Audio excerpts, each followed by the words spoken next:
Ici, donc, je vais voir la dernière forme, qui est la forme... Il y a juste une petite erreur que je dois corriger ici, parce que c'est vrai que je me suis rendu compte que j'avais une petite erreur. Bon, si je mets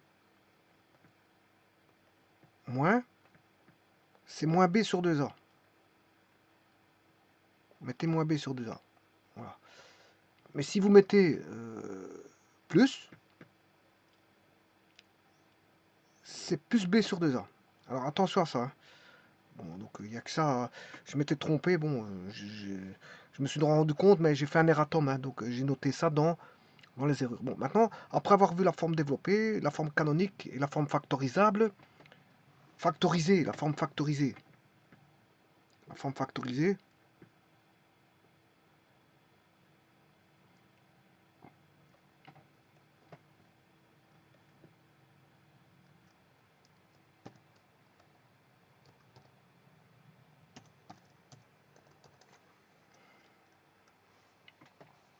Et bien maintenant, je vais voir la forme somme et produit. La forme somme.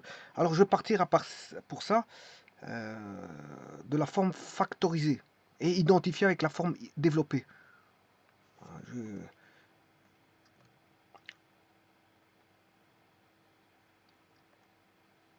Alors ici, il y a un développement qui a été fait concernant la forme canonique. Mais j'ai pris ici la forme x plus m. X moins m, j'ai pris x moins m. Voilà. J'ai pris la forme x moins m. J'aurais pu développer x plus m. Bon, c'est la même chose, si ce n'est que ici, si je considère que b sur a, si on a moins m qui vaut... si on met moins m ici, il faut considérer qu'on a moins b sur a. De telle manière, avoir moins par moins plus, donc on aura plus b sur 2a. Maintenant, je peux mettre un plus, comme je vous ai dit. Mais à ce moment-là, là, ce sera plus b sur a. De telle manière, avoir plus par plus donne toujours un plus ici. Bon, et le Q, bon, là, celui-ci, c'est le Q. Et lui, il ne bouge pas. Bon, il n'y a pas de traitement à faire sur celui-ci. Mais moi, j'ai choisi ma voie ici, qui est moins M. Ce qui veut dire que le sommet, il va se retrouver, dans mon cas ici, en M, virgule Q. Alors, si vous mettez 1 moins,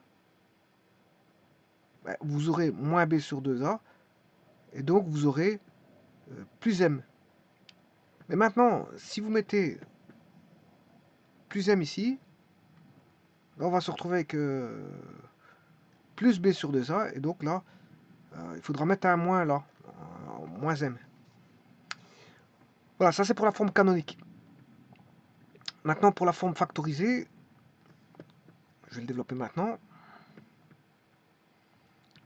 Enfin, pour la forme somme et produit, je m'excuse.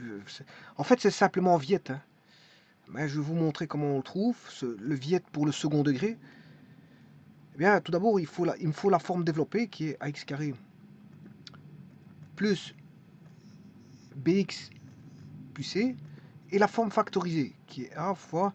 Alors, supposons qu'il y ait deux racines que j'appelle x1 et x2. Bien sûr, à différentes zéros. Hein. Bon, on sait bien qu'on a du second degré ici. Hein. C'est bien qu'on a du second degré à différentes zéros. Et x1, x2 sont les racines.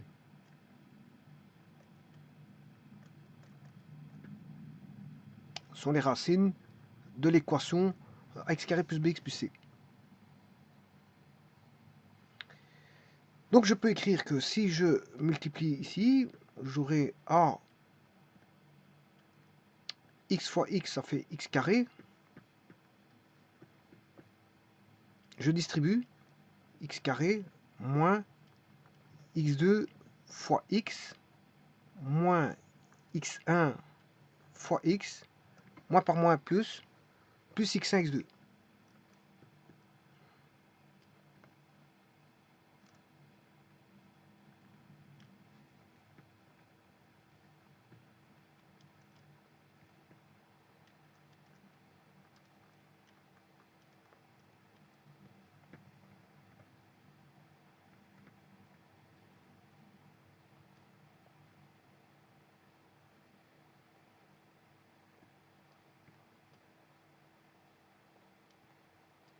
Donc, l'indéterminé ici de ce polynôme, c'est x. Hein.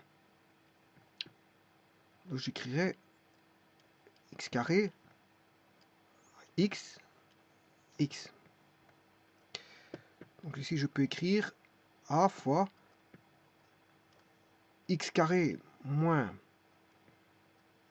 x1 plus x2 fois x plus x1, x2. Donc on a, si j'identifie avec ceci, ax carré plus bx plus c, on a ceci. Donc on va maintenant, on peut entrevoir la somme des racines qui est x1 plus x2. Hein. La somme des racines, c'est x1 plus x2. Et le produit, c'est x1 fois x2.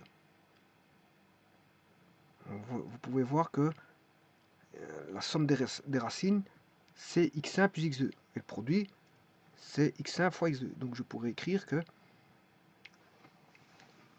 si j'appelle S la somme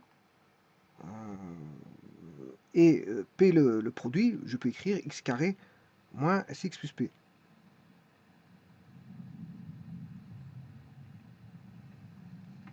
Donc je peux écrire que ici j'aurai la somme. Si je considère la somme comme étant des racines x1 plus x2 et le produit qui est x1 fois x2, je peux écrire que j'ai oublié une parenthèse qui est ici. À mon avis, je ne l'ai pas écrit en arrière-plan parce que je n'avais plus de place, effectivement. Donc, je vais juste arranger ici avant de continuer la suite parce que ça, on a eu un démembrement de ma parenthèse.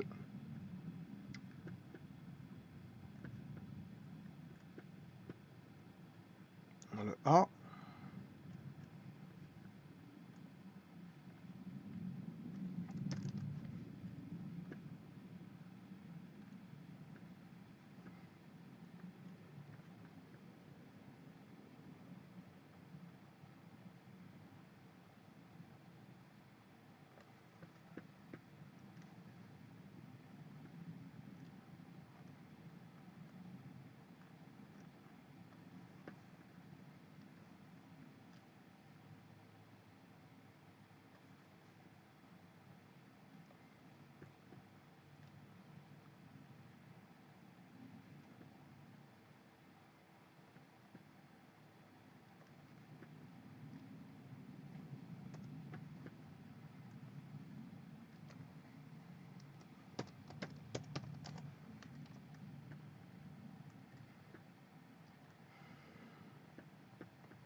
Alors, x1 plus x2, c'est la somme.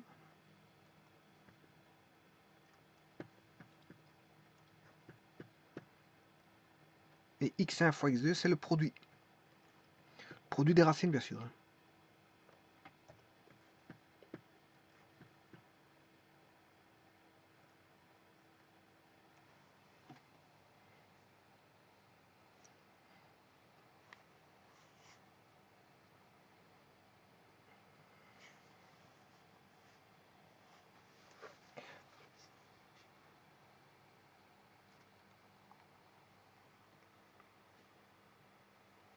Alors maintenant, je vais distribuer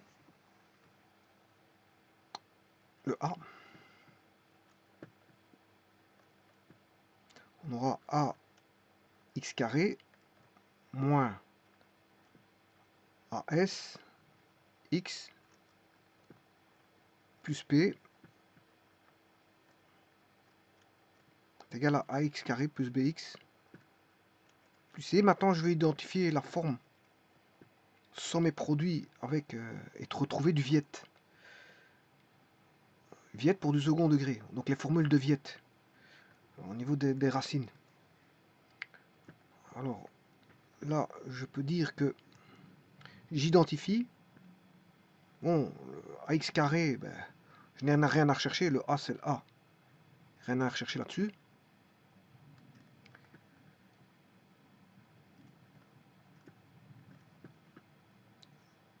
Pour le coefficient en x, bx égale moins as. Et pour le terme indépendant, le c est égal à p. Ici, j'ai oublié de multiplier par a. Pour le p, effectivement,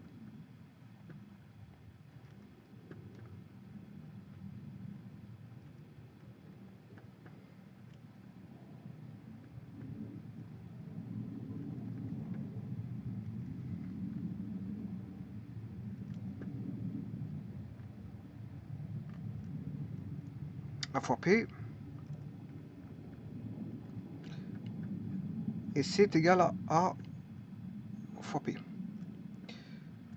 Donc je peux dire que la somme des racines vaut par rapport au coefficient moins b sur a. Et le produit, elle vaudra c sur a. Et on retrouve du Viette au second degré. On a la somme des racines et le produit des racines. Donc ce qui veut dire que les racines vous valent x1 plus x2 égale moins b sur a. Et x1 fois x2 est égal à c sur a.